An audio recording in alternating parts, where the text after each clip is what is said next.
मेरा नाम रश्मि है। मैं 13 साल की थी जब मेरी माँ मुझे रोज़ कहती थी कि तुम्हारा नन्हा भाई आने वाला है।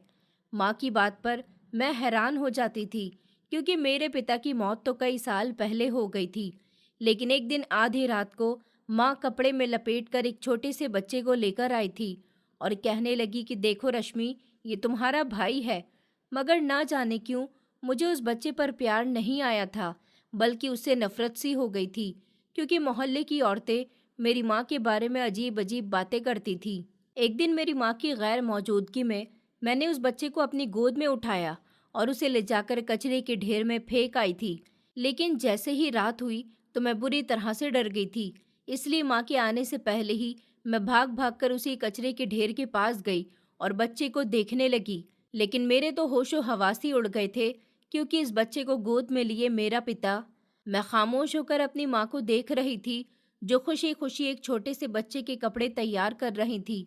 मैं अभी उनसे कुछ कहती, इससे पहले कि वो मुझे देखते हुए मुस्कुराकर कहने लगीं कि रश्मि, तुम्हारा छोटा भाई आने वाला है। ये कपड़े मैं उसके लिए ही तैयार कर रही हूँ। तुम्हें बहुत चाहत होती है ना कि तुम्हारा भी कोई छोटा सा भाई हो, इस घर में छोटा नन्ना मुन्ना हो, जो तुम्हारे साथ खेले। अब देखना तुम भी अपने छोटे भाई के साथ खेला करोगी, उसको लेकर सब में घुमाया करोगी। माँ ये बात सच कह रही थी कि मुझे छोटे बच्चे अच्छे लगते थे, और मैं कभी कभी अपनी माँ से कहती थी कि मैं इस घर में अकेली रहती हूँ, कम से कम मेरे लिए कोई छोटा बच्चा ही ला दो जिसके साथ मैं खेल लिया करूँ, क्योंकि खिलौनों से खेल खेल कर मेरा दिल भर गया था। माँ ज्यादातर अपने काम में लगी रहती थी और मैं सारा दिन बोर होती रहती थी। लेकिन अब मैं अपनी माँ को हैरानी से देख रही थी, क्योंकि मेरे पिता के देहांत को तो कई साल बीत गए थे। लगभग 6 सालों से मैं माँ के साथ अकेले ही इस घर में रहती आ रही थी। हमारे घर का खर्चा भी मेरे मामा जी उठाते थे। छोटी उम्र में ही अनाथ हो जाने की वजह से ही मुझे कई चीज़ें समझ में आ गई थी कि पिता के बिना औलाद नहीं हो सकती और पिता के बिना घर भी नहीं चल सकता। जिस घर में पिता नहीं होते, उस घर की औरत और बेटियों को ताने मिलते हैं और बेइज्जती उनका भाग्य बन जाती है। आपके घर में कोई भी खड़ा होकर आपको बातें सुना सकता है। इन सारी चीज़ों का मेरे पिता की मौत के बाद मुझे धीरे धीरे अंदाज़ा होना शुरू हो गया था। और एक बात तो बहुत ही अजीब हो रही थी, कुछ दिनों से माँ का बदला बदला अंदाज मेरी समझ से बिल्कुल बाहर था। मैं बिना कुछ भी कहे घर से बाहर निकल आई थी और खामोशी से अपने घर के बाहर बैठ गई थी।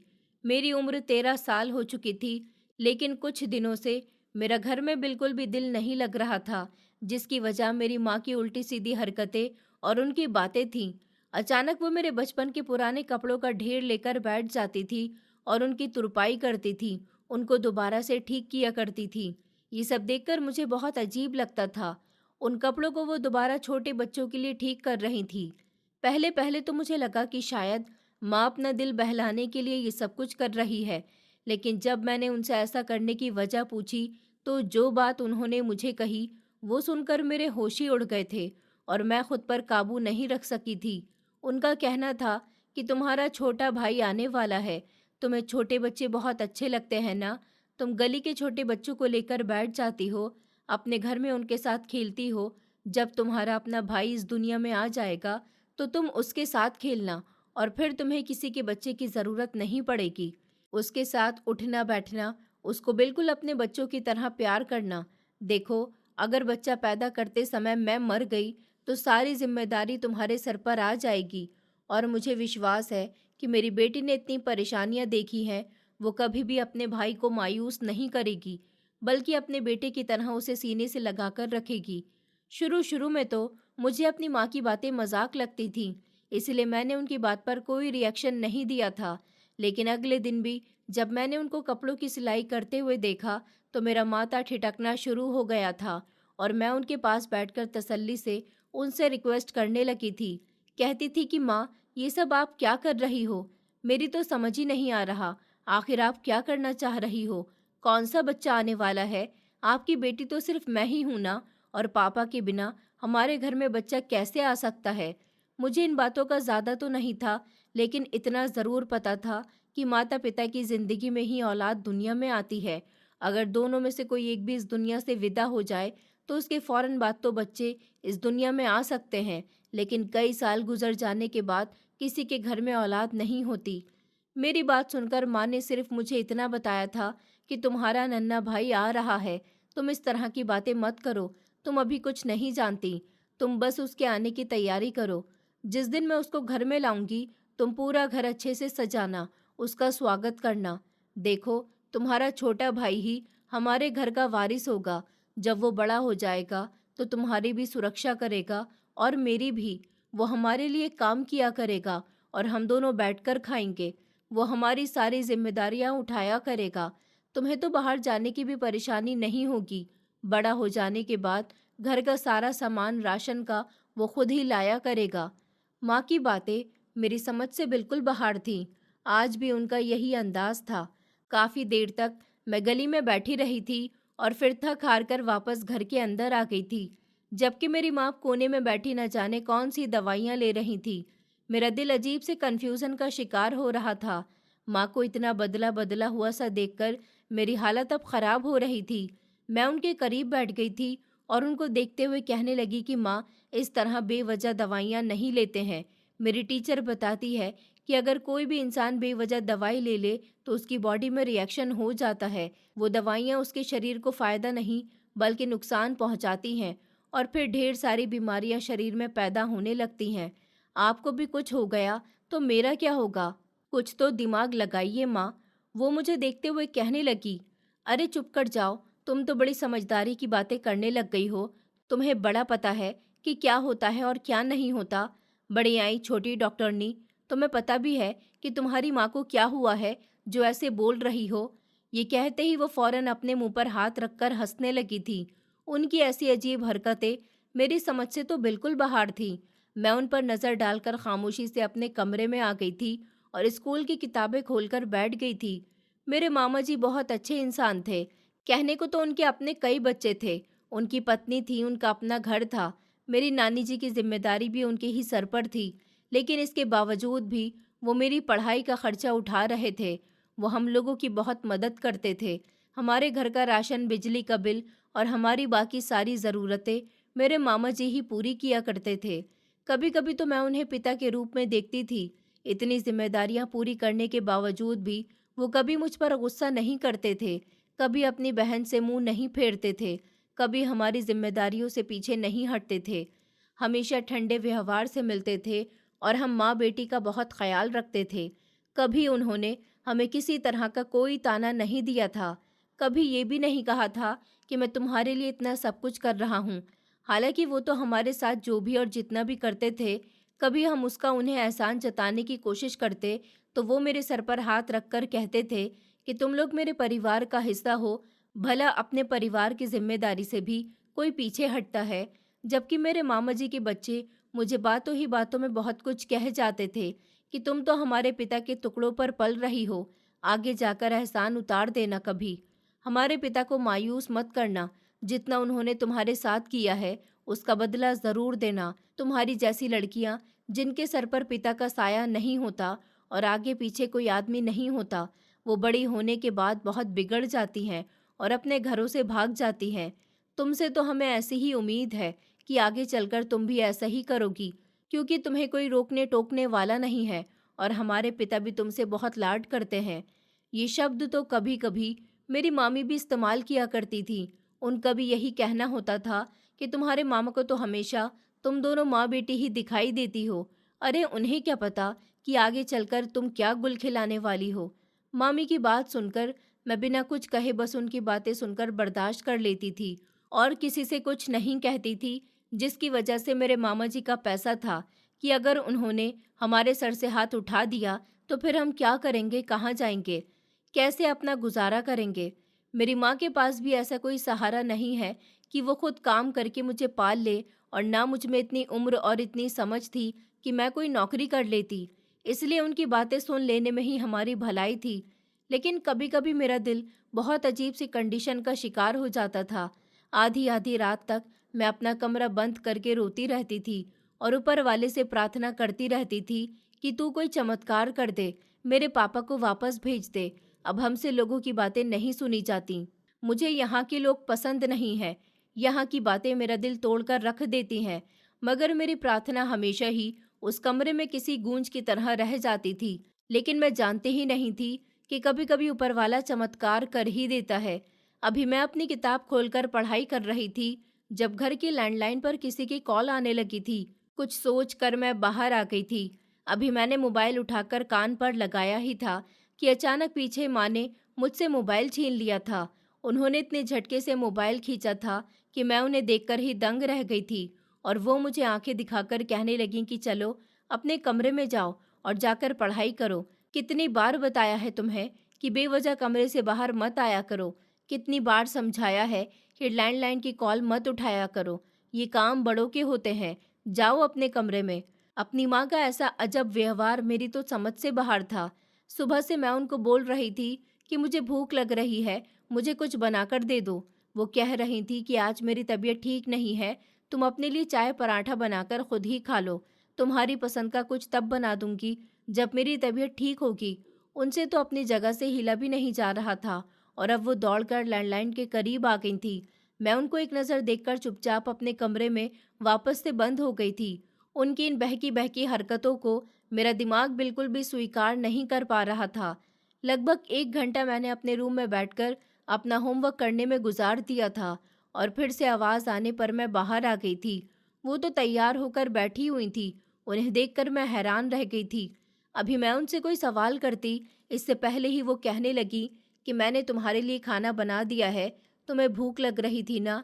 किचन से निकाल कर खा लेना। मैं ज़रा डॉक्टर के पास जा रही हूँ चेकअप करवाने के लिए। मुझे घर वापस आने में लगभग 3-4 घंटे लग जाएंगे, तो तुम घर से बाहर मत निकलना और आज ट्यूशन की भी छुट्टी कर लेना। घर का दरवाज़ा अच्छे से अंदर से बंद कर लेना। कोई भी औरत आए तो उन्हें कह देना कि माँ नानी के घर गई हुई है। किसी को बिल्कुल भी ये बताने की ज़रूरत नहीं है कि मैं डॉक्टर के पास गई हुई हूँ। ठीक है? उनकी बात सुनकर मैं फ़ौरन कहने लगी कि ठीक है माँ, लेकिन आप ये क्या कर रही हैं? आपको क्या हो गया है? आपकी तबीयत तो ठीक है, तो फिर आपको डॉक्टर के पास जाने की क्या ज़रूरत है? जबकि वो इनकार में सर हिलाते हुए बोलीं कि नहीं, आज मुझे बहुत कमज़ोरी महसूस हो रही है। डॉक्टर को दिखाना बहुत ज़रूरी है। कहीं तुम्हारे छोटे भाई को कुछ हो गया तो हम क्या करेंगे? चलो अब तुम घर का दरवाज़ा अच्छी तरह से बंद कर लो। अगर कोई भी मर्द या औरत आए तो दरवाज़ा बिल्कुल भी मत खोलना। अगर तुम्हारे मामा जी आ जाएं तो उनके लिए दरवाज़ा ज़रूर खोल देना और उन्हें भी कुछ बताने की ज़रूरत नहीं है। अगर वो मेरे बारे में पूछें तो सिर्फ उनको इतना बता देना कि माँ किसी ज़रूरी काम से बाज़ार गई हुई है। माँ की बात सुनकर तो मुझे बहुत अजीब सी बेचैनी होने लगी थी। मेरा दिल चाह रहा था कि मैं अपनी नानी को फ़ोन करूं और माँ की हरकतों के बारे में उनको बताऊं, मगर फ़िलहाल मैंने तो कुछ भी नहीं कहा था। माँ को दरवाजे पर विदा करके मैंने घर के दरवाजे को अच्छी तरह से बंद कर लिया था और मैं वापस सीधा किचन में आ गई थी। खाना निकालने के लिए सुबह से ये टाइम आ गया था। मैंने अभी तक कुछ नहीं खाया था, इसलिए चुपचाप मैंने सारे काम छोड़कर सबसे पहले खाना ही निकाला था और फिर खाना खाने के बाद सीधा बाहर आ गई थी। मेरा इरादा वापस अपने कमरे में जाकर अपनी पढ़ाई पूरी करने का था, जब अचानक मेरी नज़र माँ की सिलाई मशीन पर गई थी, जहाँ पर छोटे छोटे नवजात शिशु के कपड़े रखे हुए थे, जिनमें से कुछ तो मेरे बचपन के कपड़े थे, जो न लड़कियों जैसे थे और ना ही लड़कों जैसे थे। वो नॉर्मल कपड़े थे, इसलिए शायद उन्होंने निकाल लिए थे। मेरा ही बिस्तर वगैरह भी एक तरफ रखा हुआ था। एक बात और थी, मेरी माँ काफ़ी सेहतमंद हो गई थी और ये बदलाव अचानक से उनमें आ गया था। अब तो उन्होंने नानी के घर जाना भी छोड़ दिया था और जब मामा जी खर्चा देने के लिए आते थे तो वो साड़ी के ऊपर से एक बड़ा सा दुपट्टा अपने पूरे शरीर पर डाल लेती थी, जिससे उनका शरीर ढक जाता था। एक बार तो मामा जी ने उनको टोक भी दिया था कि तुम्हें अचानक से क्या हो गया? तुम तो काफ़ी सेहतमंद हो रही हो और ये साड़ी के ऊपर इतना बड़ा दुपट्टा पहनकर मेरे सामने क्यों आती हो? मामा जी की बात सुनकर माँ हमेशा उनकी बात को हंसी में टाल दिया करती थी, लेकिन न जाने क्यों मुझे अब बहुत कुछ अजीब अजीब सा महसूस हो रहा था। काफ़ी देर तक मैं माँ की दवाइयाँ और बच्चे के कपड़े देखती रही थी और फिर वापस अपने कमरे में आकर बैठ गई थी। अभी मुझे पढ़ाई करते हुए कुछ देर ही गुजरी थी, जब अचानक मेरे दिमाग में ख्याल आया कि क्यों ना माँ की कुछ खाली दवाइयाँ लेकर मैं अपने टीचर के घर चली जाती हूँ। उनकी माँ से मेरी बहुत अच्छी दोस्ती थी।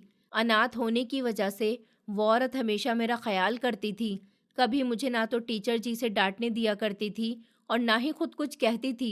अक्सर वो मुझे अपने साथ बिठाकर खाना खिलाया करती थी। यही सोचकर मैं फ़ौरन बाहर आ गई थी और माँ की कुछ दवाइयाँ उठाकर मैंने अपने बैग में डाल ली थी और फिर तैयार होना शुरू हो गई थी। ट्यूशन के टाइम में अभी कुछ देर बाकी थी, इसलिए मैं जल्दी जल्दी तैयार होकर अब बाहर आ गई थी। मैंने ताला चाबी उठाया और घर को अच्छी तरह से बंद करके मैं अपने ट्यूशन की तरफ चल पड़ी थी। कहने को तो माँ ने मुझे आज घर से बाहर निकलने से मना किया था, लेकिन मुझे उनकी दवाइयों की जानकारी निकालने में इतना इंटरेस्ट हो रहा था कि मैं खुद को रोक नहीं पाई थी। माँ तो लगभग 3-4 घंटे के बाद ही आने वाली थी और 1 घंटे बाद टीचर से छुट्टी लेकर मैं घर आ जाऊंगी और उनको वजह भी बता दूंगी। लेकिन मैं जानती ही नहीं थी कि मेरी ये गलती मेरी माँ के लिए कितनी बड़ी आजमाइश की वजह बनने वाली है। एक मामूली सा सफ़र तय करने के बाद मैं अपनी ट्यूशन वाली टीचर के घर पहुंच गई थी। वहां पर काफ़ी बच्चे आ चुके थे। मुझे थोड़ी देर भी हो गई थी, मगर मैं चुपचाप टीचर के सबसे बराबर वाली जगह में जाकर बैठ गई थी और जल्दी जल्दी अपनी पढ़ाई करने लगी। थोड़ी देर बाद टीचर ने मुझे मेरी कॉपी चेक करने के लिए अपने पास बुलाया था, तो मैं भी उनके करीब ही बैठी थी। जब वो मुझे देखते हुए कहने लगी, क्या हुआ, आज तुम काफ़ी परेशान लग रही हो। रश्मि, कोई बात है क्या? मैंने सर हाँ में हिला दिया और उनको देखते हुए बोली कि टीचर, आज मैं अपने घर जल्दी वापस जाना चाहती हूँ क्योंकि मेरी मम्मी डॉक्टर के पास गई हुई हैं। उन्होंने तो आज मुझे छुट्टी करने के लिए बोला था, लेकिन मैं फिर भी आ गई। वैसे भी एग्ज़ाम करीब आ रहे हैं और अभी मेरी ज़्यादा तैयारी भी नहीं है। मुझे अच्छा नहीं लगता क्योंकि मुझे एग्ज़ाम में अच्छे नंबर लेकर आने हैं। मेरी बात सुनकर उन्होंने प्यार से मेरे सर पर हाथ रखा था और वो मुझे देखते हुए कहने लगी कि तुमने कुछ खाया है या नहीं। मैंने जानबूझकर नहीं में सर हिला दिया था ताकि मुझे उनकी मम्मी के साथ बैठने का मौका मिल जाए, जबकि वो मुझे एक बार और प्यार करते हुए कहने लगी, अच्छा ठीक है, अपना वर्क कंप्लीट करो, इसके बाद अंदर मम्मी के साथ जाकर खाना खा लेना। उन्होंने कहा था कि मैं तुम्हें भेज दूँ। उनकी बात सुनकर तो मैंने दिल ही दिल में सुकून की सांस ली थी और सर झुकाकर अपना वर्क करने लगी थी। पूरे वर्क में मेरी एक ही गलती आई थी, जिस पर उन्होंने मुझे काफ़ी डांटा था कि अगर इसी तरह तुम गलतियां करती रहोगी तो आगे मैं तुम्हें कैसे पढ़ाऊंगी। मेरी टीचर का कहना था कि तुम्हें अपनी क्लास में फर्स्ट डिवीज़न लेकर आनी है, अगर गलती करोगी तो पीछे रह जाओगी, एक मार्क्स भी तुम्हारे लिए कम होगा तो डिवीज़न नहीं आ पाएगी। अगर तुम कामयाबी चाहती हो तो अपनी पढ़ाई को बेहतरीन करो, आइंदा मुझे कभी कोई गलती नहीं चाहिए। जबकि मैं उनकी हर बात सुनती और ज़रूरी फ़र्ज समझती थी। पढ़ाई करने के बाद मैंने अपना बैग उठाया था और बरामदे में आ गई। टीचर की मम्मी एक तरफ बैठी हुई सब्जियां काट रही थी। मुझे देखते ही उन्होंने बड़े प्यार से मुझे अपने करीब बुलाया था और मेरे माथे पर प्यार करते हुए कहने लगी कि रश्मि, मेरी बेटी तुम आ गई, तुमने आज कुछ खाया या नहीं? जबकि मैंने उनका हाथ पकड़ लिया था और उनको देखते हुए कहने लगी कि आंटी, मैंने खाना खा लिया है, लेकिन आज मुझे आपसे कुछ ज़रूरी बात करनी थी, इसलिए मैं टीचर से बहाना बनाकर आपके पास आई हूँ। आप प्लीज़ मेरी बात सुनेंगी ना? वो मेरी बात सुनकर कुछ लम्हे के लिए खामोश हो गई थी और फिर सर हाँ में हिलाते हुए कहने लगी कि क्यों बेटी, सब ठीक तो है ना? मैंने भी सर हाँ में हिला दिया था। वो मुझे देखते हुए बोली कि अच्छा बताओ क्या बात है, क्या हुआ है? मैं चढ़कर उनके साथ ही बैठ गई थी। अपने बैग से मैंने वो इस्तेमाल की हुई दवाइयाँ निकाली थी और उनके सामने रखते हुए बोली कि आंटी, मैंने सुना है कि कोई छोटा बच्चा इंसान के बीच तब आता है जब माता पिता जिंदा होते हैं, लेकिन मेरे पिता की मौत को तो कई साल का समय बीत गया। अब मेरी माँ कहती है कि हमारे घर एक नन्हा मुन्ना मेहमान आने वाला है, मेरा छोटा भाई। मैं जानना चाहती हूँ कि आखिर ये सब क्या माजरा है। आज भी माँ इसीलिए डॉक्टर के पास दवाई लेने के लिए गई हुई है और काफ़ी सेहतमंद भी हो गई है। वो इन दवाइयों का इस्तेमाल कर रही है। क्या आप मुझे बता सकती हैं कि ये सब क्या माजरा है? मुझे बहुत टेंशन हो रही है। मुझे तो ज़्यादा इन बातों का पता भी नहीं है और माँ मुझे कुछ भी खुलकर बता नहीं रही है, लेकिन मेरा दिल बार बार मुझे एक गवाही दे रहा है कि ये सब कुछ अच्छा नहीं हो रहा, कुछ तो गड़बड़ ज़रूर है। मेरी बात सुनकर वो औरत अब ध्यान से उन दवाइयों को देखने लगी थी और फिर मुझे देखते हुए कहने लगी कि तुम्हारे घर में कोई आता है, मतलब तुम्हारा कोई रिश्तेदार, तुम्हारा कोई अंकल या फिर कोई और? उनकी बात सुनकर मैं कुछ देर खामोश रही थी और फिर सर नहीं में हिलाते हुए कहने लगी, नहीं आंटी, कोई भी नहीं आता, बस मेरे सगे मामा जी आते हैं। वो तो हमारा बहुत ख्याल रखते हैं। मेरी माँ को खर्च देने के लिए आते हैं, मुझे प्यार करते हैं, हमारे हाल-चाल पूछते हैं और फिर थोड़ी देर बैठकर चले जाते हैं। इसके अलावा तो हमारे घर में कोई भी नहीं आता। मेरी माँ जवानी में विधवा हो गई है, तो उनसे कोई संबंध भी नहीं रखना चाहता कि कहीं हम किसी से कुछ माँग न लें। लेकिन हम सिवाय अपने मामा जी के और किसी के आगे हाथ नहीं फैलाते। हम उनके आगे हाथ भी नहीं फैलाते। वो खुद हमारी जिम्मेदारी उठा रहे हैं और इसके बदले में हमें उनके बच्चों के ताने भी सुनने पड़ते हैं। मेरी बात सुनकर वो आंटी बोली, बेटा ये सब रखो और अपने घर जाओ, और हाँ, अपने लिए कोई और ट्यूशन तलाश कर लो। आइंदा यहाँ पढ़ने मत आना। मेरी बेटी काफ़ी बच्चे पढ़ा रही है, अब तुम्हें नहीं पढ़ा पाएगी। ये कहते ही उन्होंने मुझसे रुख फेर लिया था। मैं उनके इस अंदाज पर काफ़ी हैरान हुई थी और उनको फटी फटी नज़रों से देख रही थी कि अचानक से उनको ये क्या हो गया। दवाइयाँ देखना और फिर ये सब सवाल पूछकर मुझसे रुख फेर लेना, ये कहाँ का इंसाफ था। मैं तो फौरन अपनी जगह से खड़ी हो गई थी और उनका हाथ थामकर कहने लगी कि आंटी, क्या हो गया? आप मुझसे नाराज़ हो गई हैं? क्या कोई बात है? आपको क्या मेरी कोई बात बुरी लग गई है? तो मैं आपसे माफ़ी मांग लेती हूँ, लेकिन आप मुझे इस तरह क्यों बोल रही हैं? टीचर के अलावा मुझे कौन पढ़ाएगा? मेरी बात सुनकर वो कहने लगी, बहुत सारे लोग हैं जो ट्यूशन पढ़ाते हैं, तुम कहीं और लग जाओ बेटा। चलो अब जाओ यहाँ से, मुझे मेरा काम करने दो, शोर मत करो। बेवजह अभी मैं तुम्हारी पिटाई लगवा दूंगी तो तुम रोती हुई यहाँ से जाओगी। उनकी बातें मेरी समझ से बाहर थीं। उनका इतना कठोर व्यवहार देखकर तो मेरे हाथ पैर फूलना शुरू हो गए थे। आज से पहले उन्होंने कभी मेरे साथ ऐसी बात नहीं की थी और ना ही मेरे साथ ऐसा व्यवहार किया था। आज तो मुझे उनको देखकर ऐसा लग रहा था जैसे वो मेरे लिए अनजान है। मैं रोते हुए कहने लगी, आंटी आपको क्या हो गया अचानक से? आप इतना गुस्सा क्यों कर रही हैं मुझ पर? क्या मेरी कोई बात आपको बुरी लग गई है? तो एक बार मुझे बता दीजिए, मैं अपनी गलती को सुधारने की कोशिश करूंगी। मगर वो मेरी तरफ देखना भी नहीं चाह रही थी। मैं जब अपनी जगह से नहीं हिली तो वो एकदम चिल्लाकर बोली, तुम्हें समझ नहीं आ रहा? चलो जाओ यहाँ से। पता नहीं कैसे कैसे लोगों के बच्चे यहाँ पढ़ने के लिए आ जाते हैं। हम तो यहाँ इस लड़की के लिए दुख महसूस करते हैं कि इस बेचारी का पिता नहीं है। बेचारी कितनी मुश्किलों से जिंदगी गुजार रही है और माँ को तो देखो। तौबा तौबा, ऐसे लोग भी इस दुनिया में मौजूद हैं जो पति के मरने के बाद अपनी गलत हरकतों से बाज नहीं आते। ये कहते ही वो अपने कानों को हाथ लगाने लगी थी, जबकि मैं खामोशी से अपना बैग उठाकर उनके घर से बाहर आ गई थी। मुझे कुछ भी समझ में नहीं आ रहा था कि ये सब क्या हो रहा है। वो मेरी माँ के बारे में ऐसे क्यों बोल रही हैं?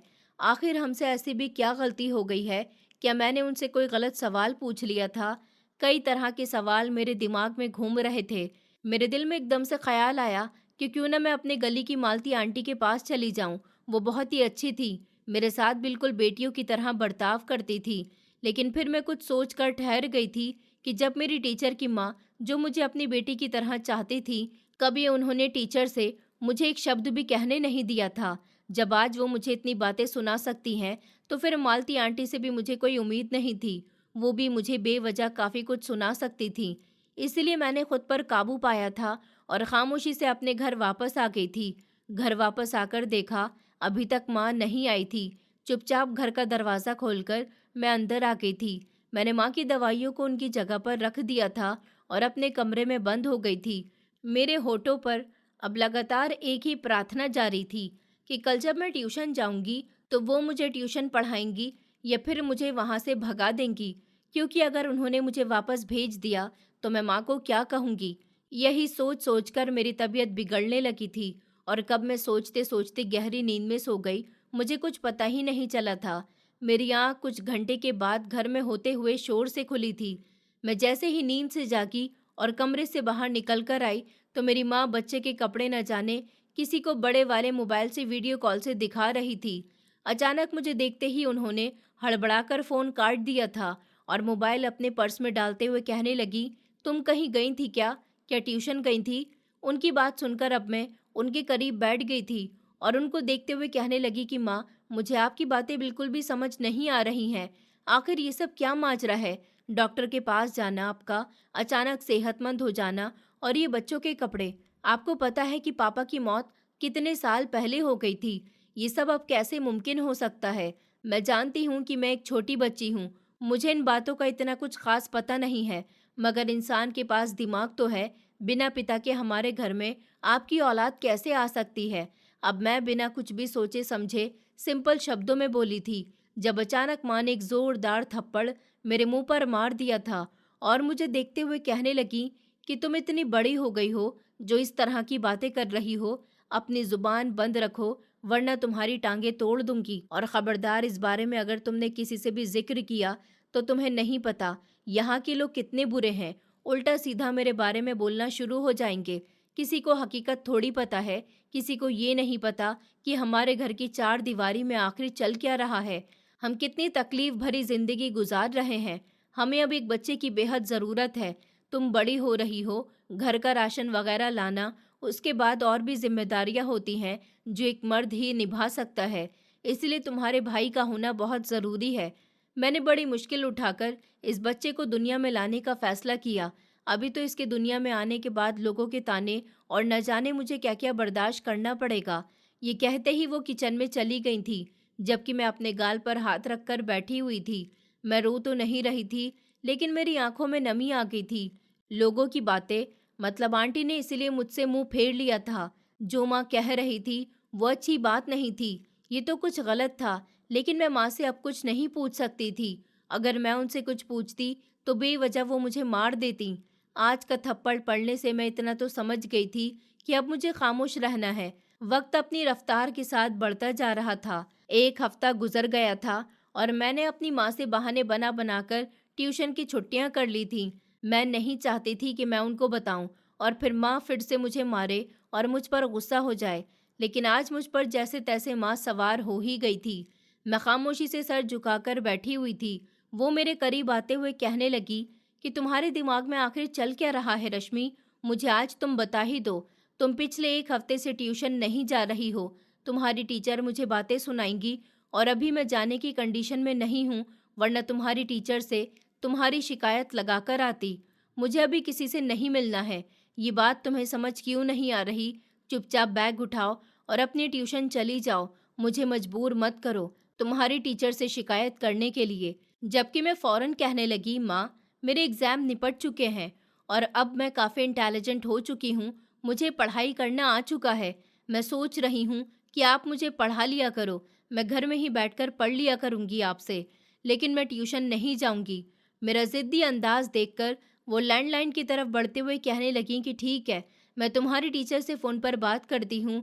वही मुझे बताएंगी कि आखिर माजरा क्या है, क्योंकि मुझे नहीं लगता कि तुम अपनी ज़ुबान खोलने वाली हो। तुम्हारे हर अंदाज से मुझे पता चल गया कि या तो तुमने ट्यूशन छोड़ दिया है या फिर तुम्हें वहाँ से निकाला गया है। अभी वो लैंडलाइन उठाती, इसी पर मैं उनके सामने आ गई और उनको देखते हुए कहने लगी कि माँ, टीचर ने मुझे निकाल दिया है। उनका कहना है कि मैं पैसे नहीं देती और भी कुछ वजह है जिसकी वजह से मुझे वो पढ़ाना नहीं चाहती। मेरी बात सुनकर माँ कहने लगी, अगर ये बात है तो तुमने मुझे पहले क्यों नहीं बताया? जहाँ मैं तुम्हारी स्कूल की फीस दे रही हूँ, वहीं ट्यूशन की भी दे सकती हूँ। तुम्हारी ट्यूशन टीचर ही तुम पर मेहरबान हो रही थी। उसी ने ही तो कहा था कि फीस ना ही हो तो मत लेकर आना, मैं फ्री में पढ़ा दूंगी। तो फिर अब वो इस तरह की शिकायत कैसे कर सकती है? मैं तुम्हारी ट्यूशन टीचर से बात करती हूँ और उन्हें पैसे दे दूंगी। थोड़े बहुत पैसे देने से हम गरीब नहीं हो जाएंगे बेटा। तुम्हारा ट्यूशन पढ़ना बेहद ज़रूरी है। आने वाले समय में क्लास बड़ा होगा तो पढ़ाई भी भारी होगी, इसलिए ट्यूशन में समझना ज़्यादा बेहतर रहता है। मैं तुम्हें घर में नहीं पढ़ा सकती। दोपहर का टाइम मेरे लिए आराम का होता है और इस समय मुझे आराम की बहुत ज़रूरत है। उनकी बात सुनकर मैं फ़ौरन कहने लगी कि माँ, आप क्यों परेशान हो रही हो? आप आराम करो। मैं बिल्कुल भी शोर शराबा नहीं करूँगी और मैं आपको तंग भी नहीं करूँगी। मैं खुद ही पढ़ाई कर लिया करूँगी। माँ, बात पैसों की नहीं है। मुझे टीचर के पास पढ़ने के लिए नहीं जाना। मुझे उनकी पढ़ाई अब समझ नहीं आ रही। वो सिर्फ और सिर्फ अपने रिश्तेदारों के बच्चों को ही ज़्यादा अहमियत देती हैं और जो बच्चे पैसे देते हैं उनको पढ़ाती हैं। मेरी पढ़ाई पर ज़्यादा ध्यान नहीं देती। अब मुझे किसी भी तरह अपनी माँ का ध्यान अपने ट्यूशन टीचर की तरफ से हटाना था। वो फौरन कहने लगी, अगर ऐसी ही बात थी तो तुमने मुझे पहले क्यों नहीं बताया? मैं तुम्हारी टीचर को बहुत अच्छी समझती थी, लेकिन सच ही कहते हैं कि इस दुनिया में कोई भी इंसान फ्री में किसी के लिए कुछ नहीं करता। मैं उस लड़की का दिमाग ठीक करती हूँ। उसने अपने आप को आखिर समझ क्या रखा है? अगर तुम्हारे पिता नहीं है तो क्या वो कुछ भी करेगी? मैं पैसे देने के लिए तैयार हूँ। तुम तैयार हो जाओ और अपना बैग उठाओ। मैं खुद उनसे बात करती हूँ। माँ की बात सुनकर तो मेरे पैरों तले से जमीन निकल गई थी और मेरे हाथ पैर फूलना शुरू हो गए थे। मैं माँ को नहीं ले जा सकती थी क्योंकि वो माँ को देखकर उल्टी सीधी बातें करती और मेरा सच सामने आ जाता। अभी मैं कुछ कहती, इसी पल हमारे घर का दरवाजा बज उठा था। माँ ने घबराई नजरों से दरवाजे की तरफ देखा था। उनके चेहरे से पता चल रहा था कि कुछ तो गड़बड़ है। मैं दरवाजे की तरफ बढ़ती जब अचानक माँ ने मेरा हाथ पकड़ लिया था और वो मुझे देखते हुए कहने लगी कि अच्छा तुम अपने कमरे में जाओ और चुपचाप अपना होमवर्क करने में बिजी हो जाओ। मेरे कुछ मेहमान आए हैं, तुम बाहर मत आना। तुम्हें मेरी बात समझ आ रही है ना? जबकि मैं फौरन कहने लगी कि माँ, कौन आया है? मैं बाहर क्यों नहीं आ सकती? न जाने क्यों मेरे दिमाग में ये बात बैठ गई थी कि मेरी माँ का संबंध किसी अंकल से है, तभी हमारे घर बच्चे का जन्म होने जा रहा है। मेरी माँ जरूर किसी के साथ चक्कर चला रही है। जब अचानक उन्होंने मेरा कंधा थामा था और मुझे देखते हुए कहने लगी, समय आने पर तुम्हें सब कुछ बता दूंगी। अभी तुम कमरे में जाओ। खबरदार जो तुमने बाहर झांकने की भी कोशिश की, बल्कि ऐसा करती हूँ कि बाहर से मैं खुद ही दरवाज़ा बंद कर दूंगी। अब तुम जाओ। माँ का अंदाज काफ़ी गुस्से वाला था।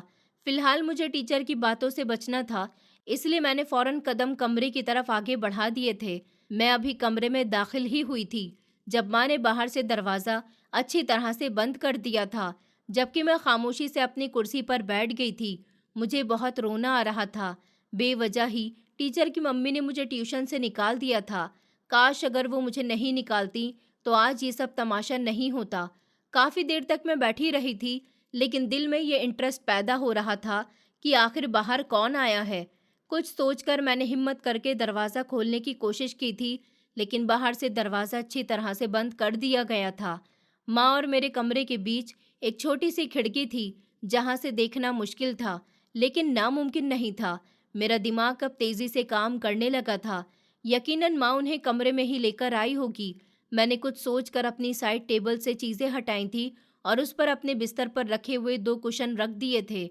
मेरा इरादा अब उन पर चढ़कर माँ के कमरे में झांकने का था कि ताकि पता चल सके कि मेरी माँ का संबंध किस इंसान से है। आखिर इस बच्चे का पिता कौन है? क्योंकि मेरे पिता तो मर चुके थे और ये बात तय थी कि मेरा जो भाई इस दुनिया में आने वाला है, ये मेरा सगा भाई नहीं है। कुछ सोचकर मैं साइड टेबल पर चढ़ गई थी, लेकिन मैं अभी अंदर जाती, उसी पल मुझे अपने कदमों के करीब किसी की आवाज़ आने लगी थी। मैं फौरन नीचे उतरी थी, जल्दी से कुशन को वापस रख दिया था और साइड टेबल पर बैठ गई थी। उसी समय कमरे का दरवाज़ा खुल गया था और मेरी माँ अंदर दाखिल हुई थी। मैं उनसे कुछ कहती, इससे पहले ही वो मेरे करीब आई थी और अचानक उन्होंने एक ज़ोरदार थप्पड़ मेरे मुंह पर मार दिया था और वो मुझे देखते हुए कहने लगी कि क्या ज़रूरत थी ये दवाइयाँ लेकर अपने टीचर के पास जाने की? तुम्हारा दिमाग कुछ ज़्यादा ही चलने लगा है। कौन डालता है तुम्हारे दिमाग में उल्टी सीधी बातें? अभी सिर्फ तुम 13 साल की हो और इतनी गहराई से सोच रही हो। 2 थप्पड़ और लगाऊंगी तुम्हारे मुंह पर। अब अगर तुम्हारे दिमाग में ऐसा कोई ख्याल भी पैदा हुआ। जबकि मैं बुरी तरह से घबराकर खड़ी हो गई थी। मैं कुछ कहती, इससे पहले ही वो कहने लगी कि कोई ज़रूरत नहीं है अब उस ट्यूशन में जाने की। अगर ट्यूशन में भी ये हरकत कर चुकी हो तो फ़ौरन मुझे बताओ ताकि मैं मामला संभाल लूँ। मैंने सर इनकार में हिला दिया था और उनको देखते हुए कहने लगी कि नहीं माँ, बस टीचर की मम्मी को बताया था और उन्होंने तो सुनते ही अजीब अजीब बातें कही थी। माँ, आखिर ये सब चल क्या रहा है? मुझे कुछ समझ में नहीं आ रहा। पापा को मरे हुए तो कई साल बीत गए। अभी मैं अपनी बात पूरी भी नहीं कर पाई थी जब अचानक उन्होंने एक और बार फिर से मेरे मुंह पर थप्पड़ मार दिया और मुझे सख्ती से थाम कर कहने लगी कि अपनी हरकतों से बाज आ जाओ और अपनी जुबान को लगाम दे दो, वरना मैं तुम्हारा हश्र बिगाड़ दूंगी। तुम बहुत ही परेशान करने लगी हो मुझे। उनकी बात सुनकर मेरी आवाज़ बिल्कुल बंद हो गई थी। मैंने कोई जवाब नहीं दिया था, बस सर झुकाकर बैठ गई थी। वो मुझे सख्त नज़रों से घूर कर बाहर चली गई थी, जबकि मैं उनके जाने के बाद घुट घुट कर रोने लगी थी। जिंदगी जितनी आसान हमें नज़र आती है, उतनी आसान होती नहीं है। इस बात का एहसास मुझे आज शिद्दत से हो रहा था। 13 साल की उम्र में जितनी तकलीफ़ें मैं बर्दाश्त कर रही थी, ये मेरा भगवान ही जानता था। वक्त और तेजी से गुजरता जा रहा था। 2 महीने किस तरह गुजर गए, कुछ पता ही नहीं चला था। ट्यूशन तो मैंने अब घर में ही पढ़ना शुरू कर दिया था। मोहल्ले की औरतें अक्सर हमारे घर आने की कोशिश करती थी, अंदर भी आना चाहती थी, लेकिन माँ हमेशा दरवाजे से ही उन्हें विदा कर दिया करती थी। कहने को औरतें कुछ बातें सुनाकर भी चली जाती थी कि बहन तुम तो अब पहले जैसी ही नहीं हो, बड़ी सेहतमंद हो गई हो, सब ठीक तो है ना। जबकि माँ हमेशा उनकी बातों को हंसी में टाल देती थी। उनका ये अंदाज मेरी समझ से बाहर था, मगर मैंने कभी दोबारा उनसे बात नहीं की थी। वो थप्पड़ मुझे अच्छी तरह से याद रह गया था। आज मामूली सही दिन था। मैं अपने कमरे में स्कूल का होमवर्क कर रही थी जब वो घबराई घबराई थी मेरे पास आई थी। माँ के चेहरे पर पसीना था। वो मुझे देखते हुए बोली, रश्मि, मैं अस्पताल जा रही हूँ, वहाँ एडमिट होने वाली हूँ। आज की रात में वहीं रहूंगी। अब तुम ऐसा करो, अपनी नानी के घर चली जाओ और वहाँ जाकर सिर्फ ये जाहिर करना कि तुम्हारा दिल नानी के साथ रुकने को मचल रहा था। माँ ने तुम्हें नहीं भेजा। मेरी बात तुम समझ रही हो ना। माँ की बात सुनकर मैं फौरन बोली, तो मैं आपके साथ अस्पताल चल लेती हूँ। आप अच्छी तरह से जानती हैं मामा जी के बच्चे मुझे बिल्कुल भी पसंद नहीं हैं। वो मेरे साथ उल्टी सीधी बातें करते हैं, मेरा मजाक बनाते हैं और मुझ में हिम्मत नहीं है किसी का मजाक बनने की। जबकि मेरी माँ मेरी बात सुनकर कहने लगी कि नहीं, मैं तुम्हें वहाँ नहीं ले जा सकती, वो जगह बच्चों के लिए नहीं है।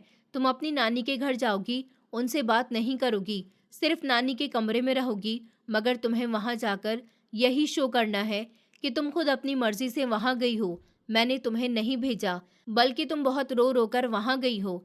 मामा जी शायद तुम्हें इस बात पर डांटे भी, लेकिन तुम बस चुप करके डांट बर्दाश्त कर लेना। माँ की बातें सुनकर मुझे ना जाने क्यों अजीब सी बेचैनी होने लगी थी। जितना भी माँ का चेकअप वगैरह हुआ था, उस दौरान वो मुझे अपने साथ लेकर नहीं जाती थी, तो ये ज़रूरी था कि वो मुझे अस्पताल भी लेकर नहीं जाती। फिलहाल मैं अपना सामान वगैरह उठाकर माँ का आशीर्वाद लेकर नानी के घर की तरफ रवाना हो गई थी। इस बात से बेखबर थी कि अब हमारे घर एक ऐसा बच्चा आने वाला है जो मुझे जहर से भी बुरा लगता है। अभी वो इस दुनिया में आया भी नहीं था, मगर मैं उससे अभी से ही नफरत करना शुरू हो गई हूँ, क्योंकि ये बच्चा मेरी जिंदगी पर एक सवाल या निशान बनता जा रहा है।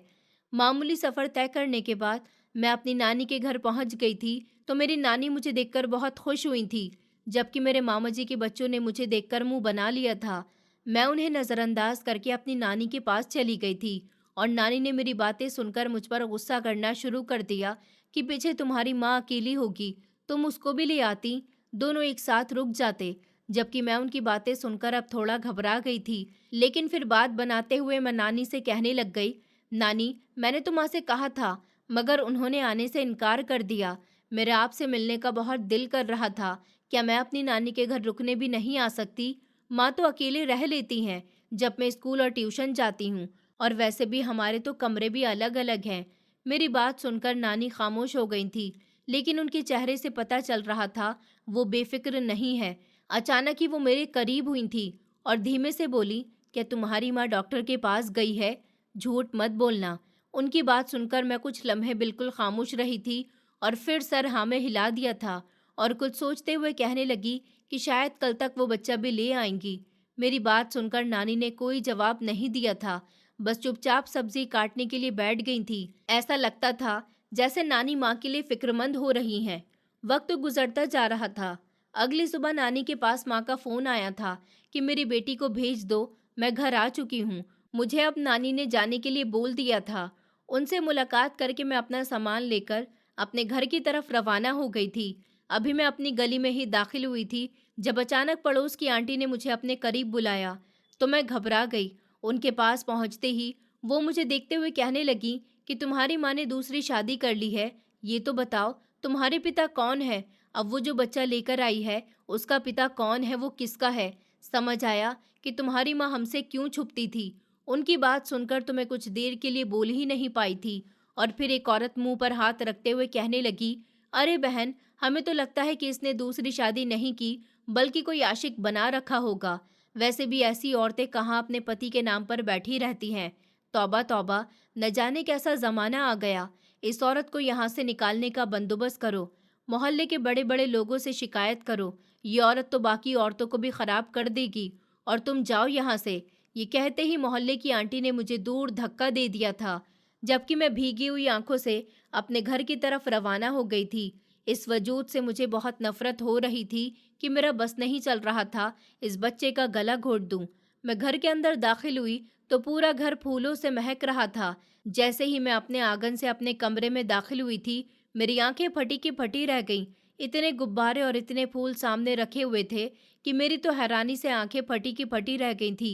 ये सब माँ ने कब करवाया था और कैसे किया था? फिलहाल मैं ये सब नज़रअंदाज करके अपनी माँ के कमरे में आ गई थी, जो एक छोटे से बच्चे को लेकर बैठी हुई थी।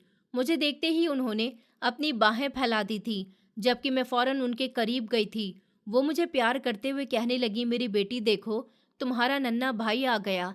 मैंने तुम्हें कहा था ना कि तुम्हारा भाई लाऊंगी, अब इसे प्यार करो। देखो बिल्कुल तुम्हारी तरह है। मैंने एक नज़र उस बच्चे पर डाली थी और आंसुओं को रोककर बोली, ये घर किसने सजाया? माँ कहने लगी, अपने भाई को गोद में लो, तुम इस तरह के सवाल क्यों कर रही हो? मैंने एक नज़र अपनी माँ पर डाली थी और खामोशी से कमरे से बाहर निकल आई थी। मुझे इस बच्चे से सिर्फ नफरत थी और इसके अलावा मैं इस बच्चे से कोई दूसरा रिश्ता रखना ही नहीं चाहती थी। समय धीरे धीरे गुजरता जा रहा था। मोहल्ले की औरतें जहाँ भी मुझे देखती थी, वहीं पकड़कर उल्टी सीधी बातें करने लग जाती थी। कहती थी कि तुम्हारी माँ आवारा है, बदचलन है। देखो तो पता नहीं किसकी औलाद उठाकर अपनी बना ली है। कितनी घटिया औरत है। उनकी बातें मेरी समझ से बाहर थीं, लेकिन इतना ज़रूर अंदाज़ा हो गया था कि ये बच्चा हमारे परिवार के लिए एक दाग है। रात भर मुझे नींद नहीं आती थी। मैं बेचैन होकर बस करवटें बदलती रहती थी। लेकिन आज मेरी बर्दाश्त खत्म हो गई थी। कुछ सोचकर मैं माँ के कमरे में वापस आई थी। माँ नानी के घर की तरफ चली गई थी और शायद ये बच्चा इसीलिए यहाँ छोड़ कर गई थी ताकि मुझे इससे थोड़ी मोहब्बत हो जाए। लेकिन मैंने इस बच्चे को गुस्से में गोद में उठाया था और कचरे में फेंकने के लिए घर से बाहर आ गई थी। मेरा इरादा इस बच्चे को कचरे के ढेर में फेंककर घर वापस आने का था, क्योंकि इस गंदगी को स्वीकार करना मेरी बर्दाश्त से बाहर था। मैंने जाकर इस बच्चे को कचरे के करीब रख दिया और एक नफरत भरी नज़र उस पर डालकर अपने घर की तरफ रवाना हो गई थी। लेकिन अभी तक मैं दरवाजे के करीब पहुंची ही थी जब अचानक मेरे दिल में डर आ गया कि अगर इस बच्चे को कुछ हो गया तो माँ मुझे जिंदा नहीं छोड़ेगी। ये मैंने क्या कर दिया? हे भगवान! मेरे मुंह से फौरन ये शब्द निकले थे और मैं बिना सोचे समझे उल्टे पैर वापस इस कचरे की तरफ भाग गई थी। लेकिन जैसे ही मैं इस कचरे के ढेर के करीब आई तो मेरी आंखें फटी की फटी रह गई थी, क्योंकि सामने कोई और नहीं था बल्कि मेरे मरे हुए पिता जिंदा सलामत मेरे भाई को थामकर खड़े हुए थे। मैं इनकी शक्ल नहीं भूल सकती थी।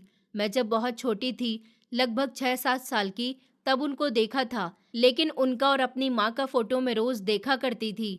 रोज अपने पिता की तस्वीर को देखकर उनको याद करती थी, इसलिए मेरे पिता का चेहरा मेरी आंखों में बसा हुआ था। मुझे ऐसा लगता था जैसे किसी ने मुझे नींद से जगा दिया हो। मैं विश्वास न करते हुए उनको देखने लगी थी जब वो धीरे धीरे चलते हुए मेरे करीब आए थे। मेरे सर पर प्यार से हाथ रखा था और मुझे देखते हुए कहने लगे, बहुत अफसोस की बात है बेटी, तुम अपने भाई को फेंक रही थी। लोगों की बातें सुनकर क्या इस दिन के लिए मैं जिंदा था? मैं कुछ कहती इससे पहले ही अचानक उन्होंने मुझे गले से लगा लिया था, जबकि उनका एहसास मिलते ही मैं फूट फूट कर रो पड़ी थी। और फिर जो बात उन्होंने मुझे बताई थी वो सुनकर तो मैं दंग ही रह गई थी। दरअसल मेरे पापा अंडर कवर एजेंट थे, मतलब सीक्रेट एजेंट है, जो बड़ी बड़ी वारदात को रोकते थे। उसी में उनका नाम किसी गलत जगह पर आ गया था। अगर वो अपने आप को मरा हुआ जाहिर नहीं करते तो उन्हें मार दिया जाता। इसलिए उन्होंने अपनी झूठी मौत करवाई थी, एक कार एक्सीडेंट जिसमें उनका चेहरा बिगड़ा हुआ था, और फिर अंतिम संस्कार भी किया गया था कि उनके दुश्मन को थोड़ा भी एहसास न हो कि वो जिंदा है। हमारे घर का खर्चा मेरे मामा जी नहीं बल्कि मेरे पापा ही उठाते थे। मेरी माँ घंटों घंटों जो अचानक घर से गायब हो जाती थी, वो किसी और के पास नहीं जाती थी बल्कि अपने पति के पास ही जाया करती थी। और ये बच्चा कोई और नहीं बल्कि मेरा अपना ही सगा भाई था, मेरा अपना खून था। सारी सच्चाई पता चल जाने के बाद मैं बहुत रोई थी। मुझे बेहद अफसोस हुआ था कि अगर मुझे ये सब पता होता तो मैं कभी भी इस तरह का बर्ताव नहीं करती। मैंने उसी समय अपने भाई को अपने गले से लगा लिया था और उसको खूब प्यार किया था। एक अलग ही मोहब्बत मेरे दिल में आ गई थी। नफरतों के पहाड़ कहीं पीछे छोड़ गए थे। मैंने उसे बहुत प्यार किया था, जबकि मेरे पिता मुझे काफ़ी देर तक अपने सीने से लगाए रहे थे। मैं घर पहुंची तो माँ ने मुझसे कुछ भी नहीं कहा था, बस गले से लगाकर मुझसे माफ़ी माँग ली थी कि मैंने तुम्हें सच सिर्फ़ इसलिए नहीं बताया था कि अगर तुम्हारे मुँह से कभी किसी के सामने निकल गया, तो बहुत परेशानी हो जाएगी। वक़्त गुज़रता जा रहा था और ठीक 2 साल के बाद माँ और मैं इस घर को छोटे भाई के साथ अलविदा कहकर अपने पिता के साथ दूसरे शहर चले गए थे। मैं अब अपनी पूरी फैमिली के साथ बहुत अच्छी ज़िंदगी गुज़ार रही हूँ। ऐसे पुलिस ऑफिसर की ज़िंदगी आसान नहीं होती। उन्हें देश की खातिर अपना सब कुछ कुर्बान करना पड़ जाता है। मुझे मेरे पिता पर बहुत गर्व है, जिन्होंने न जाने कितने साल अपनी फैमिली से दूर रहकर गुजारे। वो अभी भी इसी फील्ड में हैं और अपना नाम चमका रहे हैं। लेकिन ऊपर वाले का शुक्र है कि अब हम सब एक साथ हैं। मेरा भाई अब धीरे-धीरे कदम उठाने लगा है। वो सच में बहुत प्यारा है। मेरी माँ ने बिल्कुल ठीक कहा था कि वो हमारे घर का नन्हा राजकुमार है, जिसके आते ही सब कुछ रोशन हो गया था। दोस्तों, उम्मीद करती हूँ आपको हमारी कहानी पसंद आई होगी। कहानी पसंद आई है तो वीडियो को लाइक करें, चैनल पर नए हैं तो चैनल को सब्सक्राइब करें और हाँ, नोटिफिकेशन बेल को ज़रूर दबाएं ताकि अगली अपडेट सबसे पहले आपको मिले।